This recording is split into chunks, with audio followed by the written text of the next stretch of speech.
일단 굉장히 잘합니다. 잘한다고 했을 때는 물론 노래 실력이 있고 춤 실력이 있고 전반적인 공연 퍼포먼스가 굉장히 좋은 사람들이고요. 또 두 번째 이유는 유튜브 세대에게는 아마 좀 종합 선물 세트 같은 그룹이 아닐까 그런 생각을 해요. 유튜브 세대라 하면 지금 한 청소년 15세에서 24세, 25세 정도 유튜브 세대라고 부르는 이 사람들은 사실은 온라인에 가서 무슨 정보를 서치하려고 그럴 때 구글에서 이런 키워드를 넣기보다 유튜브에서 키워드를 넣습니다. 그러니까 모든 서치를 첫 번째 플랫폼이 유튜브이든 어떤 다른 플랫폼이든 동영상이 굉장히 익숙한 세대입니다. 그래서 이 청소년들은 보면 예를 들어 놀기만 하는 게 아니에요. 유튜브에서 예를 들어 수학 공식 설명이 필요해도 유튜브를 찾고 어떤 역사적 사건에 대해서 알려고 해도 유튜브에 올라와 있는 다큐멘터리라든지 설명들을 찾아서 봅니다. 그러면서 학습도 하고 놀기도 하고 팬도 되는 거죠. 그 안에서 대중음악을 소비를 하면서. 그래서 방탄소년단이 그동안 해왔던 일들을 보면은 단지 K-팝의 일반적인 그룹들하고 많은 걸 같은 걸 했지만 좀 더한 것들이 있어요. 직접적으로 전 세계 팬들에게 블라이브 같은 걸 통해서 늘 소통을 한다거나 소속사인 빅히트에서 직접 생산해내는, 그러니까 그동안 어떤 명성을 생산해내는 역할을 했던 방송의 권위에 의지하지 않고 직접 기획사가 컨텐츠를 만들어서 온라인에 어딘가에 그냥 올려버리는 거죠. 그래서 방탄소년단을 좋아해서 유튜브라든지 다른 어떤 플랫폼에서 이 사람들을 따라다니면 늘 볼 게 생기는 거죠. 직접 생산한 것도 있지만 이제는 거기에 팬들이 생산한 것들까지 더해져서 엄청난 양의 컨텐츠가 있어서 방탄소년단 팬이면 늘 매일매일 일용할 양식이 있고 즐겁게 시간을 보낼 수 있는 환경 안으로 들어가는 거죠. 그 다음에 세 번째, 아마 이게 가장 중요한 요인일 텐데, 방탄소년단은 처음에 데뷔했을 때부터 지금까지 계속해서 세대를 대변하는 메시지를 생산하는 데 성공했달까? 그렇게 얘기할 수 있을 것 같아요. 아이돌이 되기 위해서 학교 시스템에서 떠나온 사람들이잖아요. 한국같이 경쟁적인 사회에서 학교 안에 있어도 불안한데 학교라는 것을 떠났을 때 내가 여기서 성공하지 않으면 무슨 일이 닥칠까에 대한 엄청난 불안함이 있습니다. 그것을 노력을 통해서, 그리고 팀워크를 통해서 7명이 한꺼번에 같이 살았으니까 통해서 이걸 이겨내면서 대부분의 곡들에 직접 참여를 하고 100% 자기들이 쓴 곡들이 많기 때문에 그 곡들을 통해서 생생한 경험을 현실에 밀착한 언어로 표현을 했습니다. 그래서 방탄은 사실 가사만 이렇게 쭉 읽어보더라도 어떤 것은 시적으로 굉장히 잘 되어 있고요. 라이팅 능력이 좋습니다. 이를테면은 이런 주제를 가지고 다른 전문가들이 써준 글하고 달라요. 굉장히 날것이라고 할까? 그렇게 피부에 와닿는 그런 가사로 가득되어 있어서 같은 상황에 있는 같은 나이 또래의 팬들, 물론 한국에 있을 뿐만 아니라 전 세계에 있습니다. 왜냐하면 이러한 불안한 상황이라는 것은 한국만이 아니라, 물론 한국의 학교가 좀 더 특별하고 좀 더 경쟁적이고 그런 건 있지만 우리가 선진국이라고 부르는 유럽과 또는 북미라든지 이런 나라들에서 이미 이런 상황이 만들어진 지 꽤 됐어요. 좋은 고용 상태에 있었던 부모 세대로부터 이 사람들은 어떻게 보면 삶의 질이라든지 환경이 후퇴한 세대예요. 내가 공부를 열심히 하고 대학 졸업을 하고 고등학교 졸업을 해도 그 공부한 내용을 가지고 현실 속에서 내가 원하는 직업을 갖지 못한다, 또는 어떤 복지 시스템의 혜택을 끝까지 받지 못할 거라는 불안을 가지고 있는, 그래서 어떻게 보면 인류의 역사에서 처음으로 부모 세대보다 더 삶의 조건이 어려워지는 첫 번째 세대라고까지 얘기를 할 정도로 불안감은 전 세계에서 공유하고 있습니다.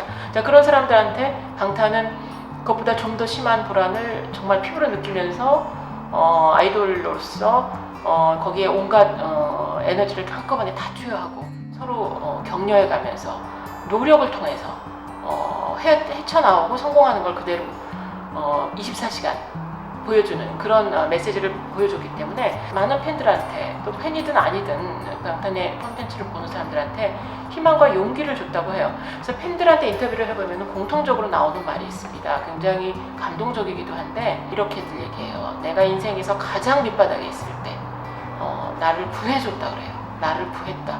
내가 방탄의 음악을 들으면서 그 구렁텅이에서, 그 구덩이에서 다시 올라올 수 있었다, 이렇게 얘기를 해요. 그래서 같이 동반하는 그런 그룹으로서 만들어진 거 아닐까 싶어서 뭐 하루아침에 없어질 팬덤은 아닐 것 같고요. 팬들의 언어를 또 그대로 가져와 본다면은 사실은 20대 중반, 후반, 사실 30대 팬들도 많이 있지만 이제 중요한 층을 이루는, 그러나 20대 후반까지 가서 그 사람들이 얘기를 해요. 방탄소년단이 처음에 데뷔했을 때가 2013년이고 그 전에 이미 이 사람들 중에 많은 사람들은 K-팝의 팬이었어요. K-팝이 전 세계로 나가기 시작했을 때부터 팬이기 때문에 그때 청소년이었다가 같이 나이를 먹은 거죠. 이미 7, 8년 다 지난 거예요. 그러니까 나이들이 20대 중반, 후반까지 가는 이런 중요한 두터운 팬덤이 반응을 하고 있습니다.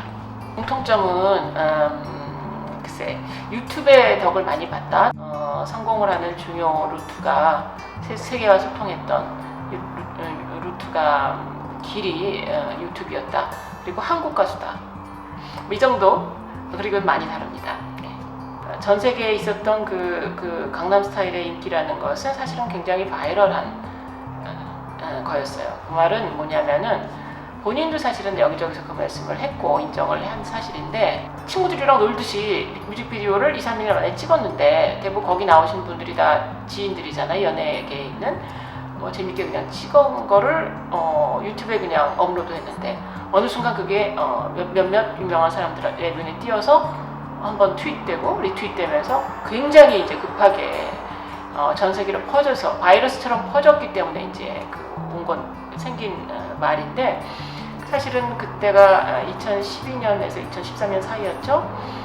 기록을 갱신하면서 계속 인기가 있었고, 인기를 부르죠. 남들이 아는데 나는 모르면 안 될 거 아니까 이제 계속 이게 뭐지 하면서 보고 재밌는 노래였기 때문에 또 춤이 있어서 바이럴하게 성공을 거뒀었던 거죠.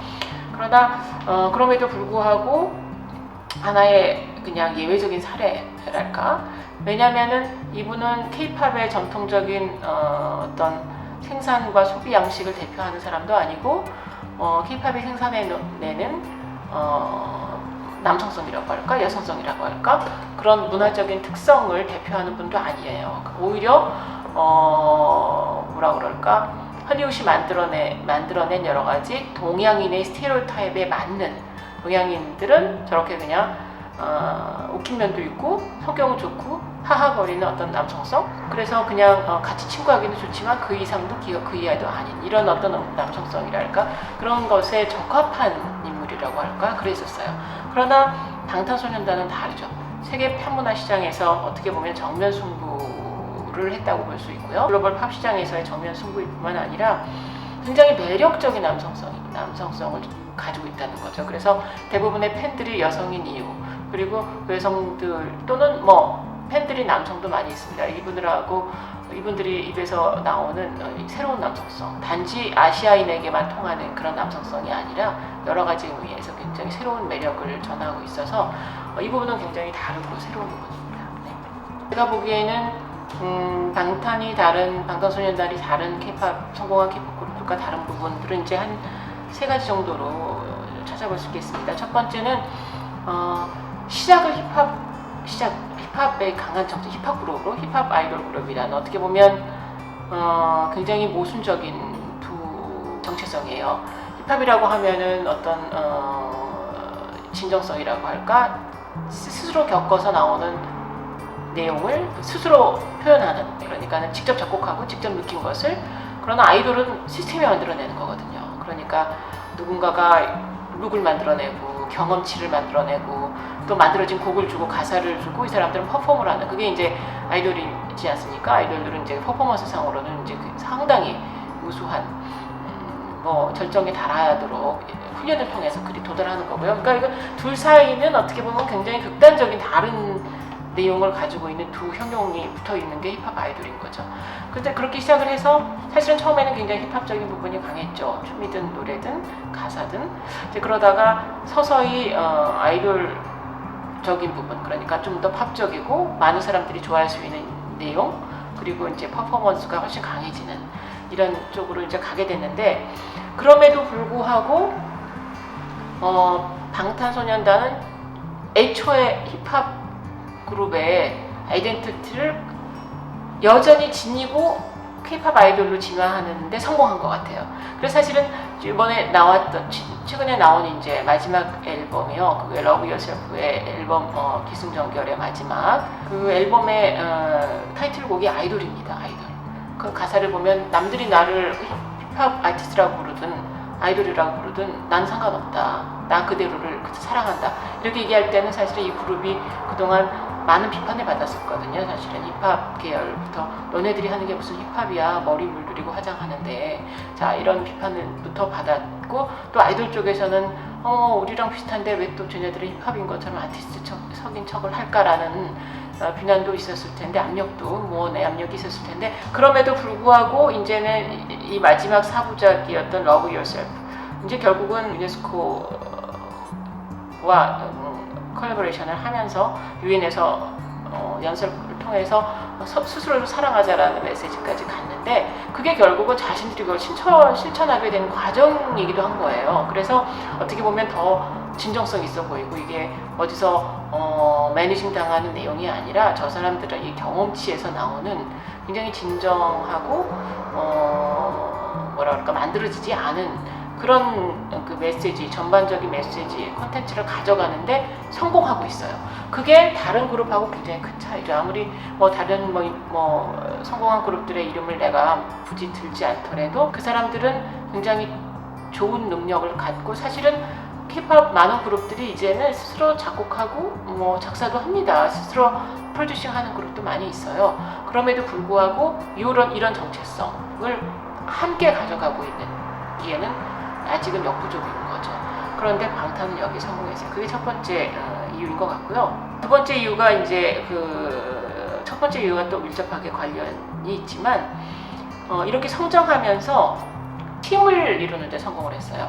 왜냐하면 이렇게 이 정도 성공을 하면 그 중에 이제 많은 젊은 사람들이, 서로 다른 능력을 가진 사람들이 모여 있잖아요. 그러면 개인의 여러 가지 성공을 위한 욕망도 있을 거고, 그 안에 갈등도 생길 거고 할 텐데, 물론 갈등이 왜 없었겠습니까? 자기들이 찍어서 돌리는 싸우는 장면도 사실은 있어요. 그런데 그런 모든 걸 통해서 어떻게 보면 성장하는 게 보입니다.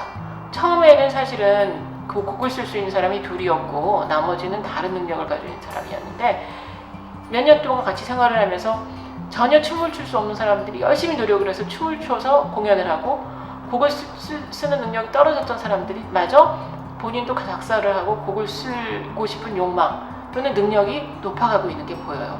그러니까 팀을 이루어서 어떻게 보면 전반적인 각자의 능력치를 향상하는데 성공했다고나 할까? 자, 이런 건 모든 팀이 갖는 게 아니에요. 이건 굉장히 방탄이 갖고 있는 성공담의 중요한 내용이고요. 그래서 더 매력이 있는 거 아닐까, 더 소구력이 큰 거 아닐까 싶고요. 자, 세 번째는 앞에 다른 곳에도 말씀을 드렸지만, 지금 말한 팀 문화와 덧붙여서 이 사람들이 만들어내고 있는 새로운 남성성. 자, 이게 뭘까요, 과연? 새로운 남성성이라는 게. 서구의 지배적인 남성성이라는 것은 강한 남성을 원합니다. 지적이고 분석적이고 이성적이고 반응을 할 수 있는 사람이고, 그리고 강한 에고를 갖다 보니까 다른 그 남성성으로부터 자신을 계속 분리해내요.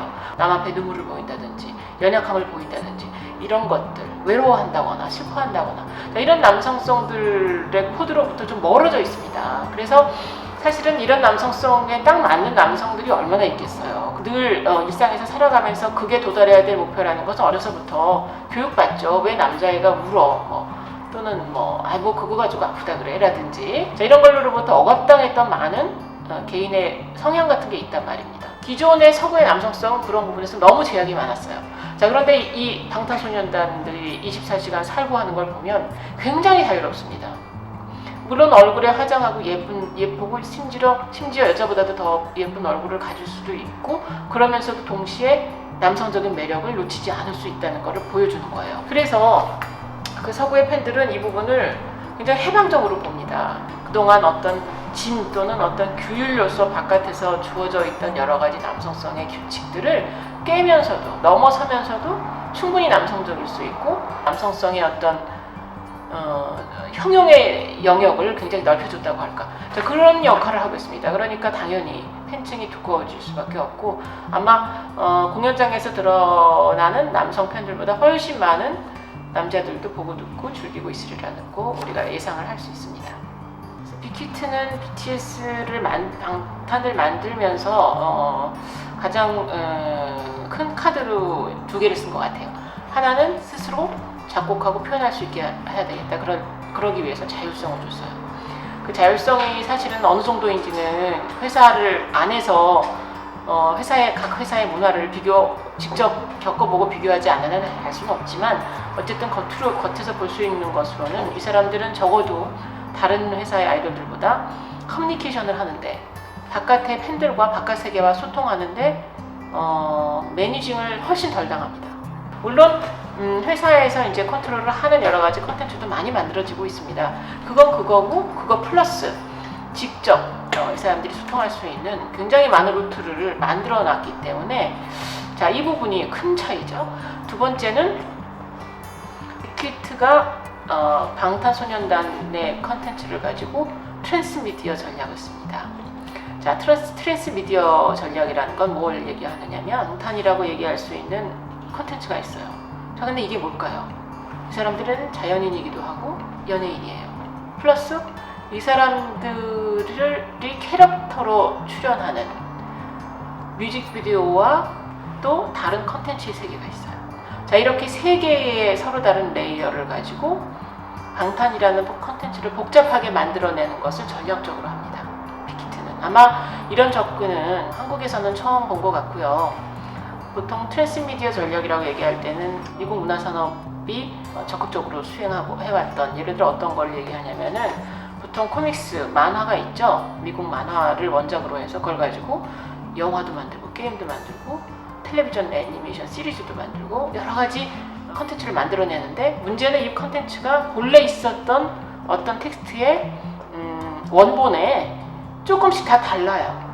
그래서 원래 만화를 봤다 그래서 영화를 안 봐도 되는 게 아니에요. 영화 버전은 그 만화랑 다른 무엇이 있습니다. 확장 버전이에요. 확장 또는 발전된 버전이에요. 그래서 만화를 보고 게임을 한다거나 영화를 보는 게 더 도움이 되는 건 맞아요. 그러나 만화 봤으니까 영화나 게임을 할 필요가 없는 게 전혀 아닌 상태의 확장, 그리고 새로 창조된 부분이 플러스 알파가 된, 서로 겹쳐지면서도 같은 게 아닌 이런 컨텐츠들이란 말이에요. 이게 이제 트랜스미디어가 추구하는 거고, 자, 그걸 통해서 뭘 할 수 있을까요? 대중문화의 내용은 너무 뻔하다, 한번 들으면 아는 거야 라는 그런 어떤 한계성을 넘어섭니다. 그래서 굉장히 내용이 복잡해져요. 그래서 어떻게 팬들이 반응하냐면은 이게 뭐지? 싶으면 바로 팬 커뮤니티 안에 가서 서로 소통을 합니다. 그래서 여러 명이 한꺼번에 합심을 해서 이 미스터리를 풀어나가요. 일종의 퀴즈 같은 것들이죠. 저 뮤직비디오에 나왔던 인물이 여기도 나와, 그 장면이 여기도 나와, 2년 전 건데 다시 한번 돌아가 보자. 이게 무슨 뜻인지 몰랐던 게 좀 풀려요. 자, 이런 식의. 그래서 그 연작을 하지 않습니까? 스쿨 연작이 학교 연작이 있었고, 초기에 방탄 초기에, 그 다음에 화양연화 연작이 있었고, 그 다음에 러브 유어셀프 연작이 있었는데 그것들이 전부 그런 역할을 합니다. 빅히트는 이거를 충분히 예상하거나 또는 팬들의 반응을 충분히 봐가면서 새로운 컨텐츠를 계속해서 생산해 나가고 있습니다. 이게 이제 트랜스미디어 전략인데, 이것을 아마 외국에서도 어떤 아티스트나 그룹을 가지고 이런 전략을 쓰는 걸 아직 본 적이 없어요.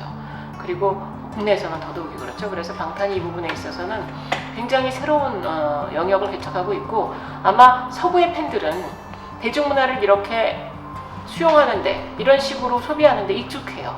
이미 슈퍼히어로 여러 가지 것들, 스타워즈 같은 것들도 이런 트랜스미디어 텍스트인데, 그런 것들을 이렇게 자기네끼리 어려운 거를 서로 도와가면서 털어내가면서 소비하는데 너무나 익숙해져 있기 때문에 아마 그 사람들한테 방탄의 이런 복잡한 텍스트는 더 그래서 흥미롭고 신비롭고 호기심을 끌어낼 수밖에 없는 것 아니었나, 그런 생각을 합니다.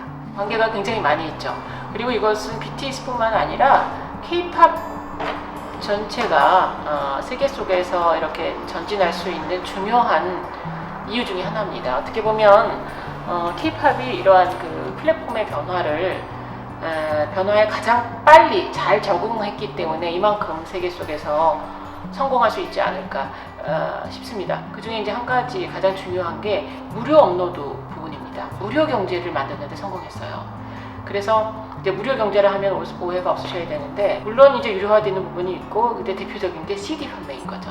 그러니까 앨범이라는 이름으로 정기적으로 내는 메이저 상품입니다. 그런데 이제 CD라는 것은 음악이 그 안에 담겨야만 우리가 들을 수 있는 매체가 아닙니다. 이제는 음악은 우리가 바로 다른 방식으로 들을 수 있어요. 그래서 K-팝은 심지어 무료로 업로드를 하고 있습니다. 지금 그 중에 특히 K-팝 성공의 중요한 루트인 유튜브에 잘 만들어진 뮤직비디오를 공짜로 업로드 해버립니다. 이걸 통해서 K-팝의 또는 팬들을 확장시킨 다음에 결국은 상업적인 수익은 미디어라기보다 상품의 가치가 훨씬 높은 CD를 통해서 돈을 벌고, 또 공연, 그리고 더 많은 돈은 사실은 부산물을 통해서 법니다. BTS 같은 경우를 이제 가지고 예를 들어보면은 수없이 많은 내용이 무료로 어딘가에 업로드가 됩니다. 최근에 나온 RM의 모노라는 개인 테이프가 있어요. 믹스테이프인데 그 클라우드라든지 무료 플레이리스트를 우리가 들을 수 있는 무료 플랫폼에 공짜로 풀어버렸어요. 세계의 많은 곳에서 무료로 이것을 그냥 팬들에게 그냥 주는 거죠. 어떻게 보면. 자, 그 결과 며칠 후에 전 세계에서 76개국인가에서 1등을 합니다. 자, 이런 식으로 무료 경제예요. 음악 자체는 무료로 들을 수 있고 상업적인 수익은 다른 걸 통해서 얻는. K-팝이 어떻게 보면 전 세계를 통해서 이게 어떻게 보면 성공의 루트야라고 하고 있는 굉장히 새로운 음악 경제입니다. 전 세계는 어떻게 하고 있느냐? 우리가 전 세계라고 할 때 사실은 커다란 유료 시장이라는 것은 북미, 유럽, 일본 이런 곳이죠. 자, 이곳은 과거의 원칙, 저작권의 원칙이 강력하게 작동하고 있는 곳들입니다. 이곳은 무엇보다 문화물을 소비를 하면은 관련된 그 문화물을 만들어낸 수없이 많은 작은 저작권자들이 일정한 퍼센티지의 수입을 돌려받는 저작권의 나라들이에요. 무료 경제가 아니고 완벽한 유료의 경제인 거죠. 자, 이쪽에서는 지금 심각한 질문을 하고 있습니다. K-팝의 이러한 그 새로운 플랫폼 환경에 너무나 잘 적응한 K-팝의 약진을 보면서, 자, 이런 새로운 어떤 경제를 만들어 가야 되는 건 아닌가 하고 스스로 이제 의문을 가질 정도로 K-팝은 이 새로운 환경에 적응을 했고요. 방탄은 그 중에서 아까 말씀드렸듯이 적극적으로 이걸 활용을 했고 잘했죠. 심지어 그 멤버들은 믹스테이프 같은 걸 내기 때문에 원한다면은 무료로 앨범 하나 전체를 무료로 올리기까지 했고, 사실은 K-팝은 그래서 과거에 이런 경우도 있습니다. G드래곤이 USB가 CD 대신으로 선 구매한 사람들한테 보내줬어요. 그리고 USB를 꽂으면 그 안에는 음악을 들을 수 있는 유료 링크가 하나 들어있습니다. USB를 샀다는 것은 그 링크를 샀다는 거죠. 자, 그 정도로까지 가서 어떻게 보면은 이러한 K-팝의 새로운 매체 환경에 여러 가지 덕을 BTS도 보면서 그 이점을 충분히 활용한 상태에서 지금 세계 속으로 나가고 있는 거죠.